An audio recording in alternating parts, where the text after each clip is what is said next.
niaba ya uongozi mzima wa Tears of Joy popote ulipo, ambao ni Tears of Joy ya ulimwengu mzima, leo tumekusanyika hapa katika kisiwa cha Pemba. Tumekuja na uongozi kamili ukiongozwa na president wa Tears of Joy Mr. Jafar au Mr. Jeff, pamoja na mwenyekiti wa kanda ya Zanzibar ni Sharif Abdurrahman al-Habshi, na uongozi wa kamati yote ya Tears of Joy.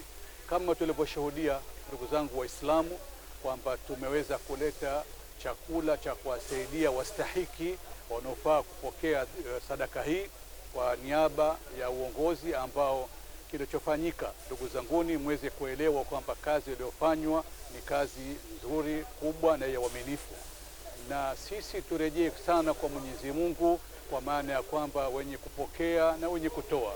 Tunaamini sadaka ni ambayo inakuwa ni siri baina mwenye kutoa na mwenye kuwapa, tofauti na ule mkono wa zakatul mal. Lakini haya tunayafanya si maana kwamba kujifakhiri, kuonesha kwamba sisi tunataka kuonesha fahari kwenu nyinyi au kwa watu katika vyombo vya habari, lakini kushajiisha wengine waweze kutoa. Ndugu zangu wa Kiislamu na ndugu zangu wote popote mlipo, hasa wanachama wa Tears of Joy, mlichokitoa hamjapoteza. Tumechukua ahadi kwenu nyinyi na ahadi kwa Mwenyezi Mungu kwamba tutawafikishia wastahiki. Ni jambo la kumshukuru Mwenyezi Mungu kwamba leo wameweza kupatikana wale wanaotaka kupokea. Je, tungeleta mzigo huu na tungelikuwa hatuna wa kuwapa, hatusingefanikiwa katika hili. Tunamwomba Mwenyezi Mungu inshallah aendelee kukupeni imani ndugu zanguni wa Tears of Joy, kwa sababu mlichokitoa ni kingi.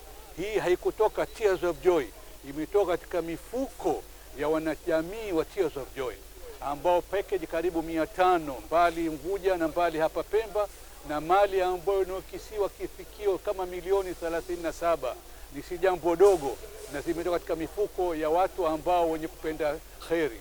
Kwa hiyo naomba muendelee kuwa na imani na uongozi kwa upande wa Pemba na Unguja, ili tuwafikishia yote mliyotaka, na Mwenyezi Mungu ainyanyue Tears of Joy, atupe kheri ndani yake Tears of Joy, awarahamu wazee wetu, awatupe na tulindie vizazi vyetu, na kuondosha shaka na wasiwasi kwamba ukitoa unakuwa na wasiwasi. Wewe toa, mwachie Mwenyezi Mungu na uongozi utakapofanya.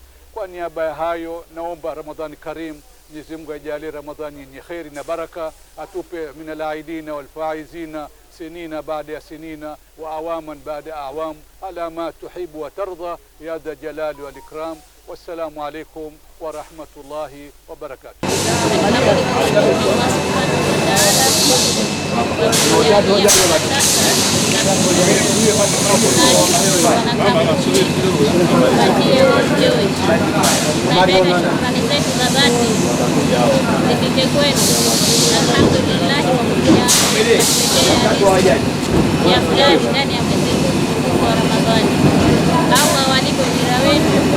au wazidishe baraka au wazidishe kipato, muendelee kufunga biidhnillah. Insha Allah hatuna mengi, huwa tukuwatakia shukrani kwa Allah sana. Tujalie wafanikiwe na kesho kutwa waje tena Ramadhani ya pili.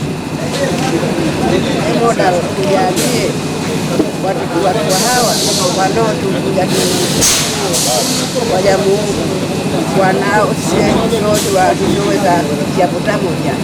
Mungu ajalie wafanikiwe watu wetu leo na kesho. Mola tujalie watoto hawa, watu hawa leo kuja tusiye ile msaada, tuwajalie wafanikiwe tena mpaka tufike ahadi. Kwa kutuletea watu wenye kutusaidia na wenye madhumuni zaidi ya kutaka tunufaike. Tunamshukuru Mwenyezi Mungu sote, si jambo baya mpaka sasa kutusaidia, na tunatoa shukrani za dhati. Tunashukuru pia.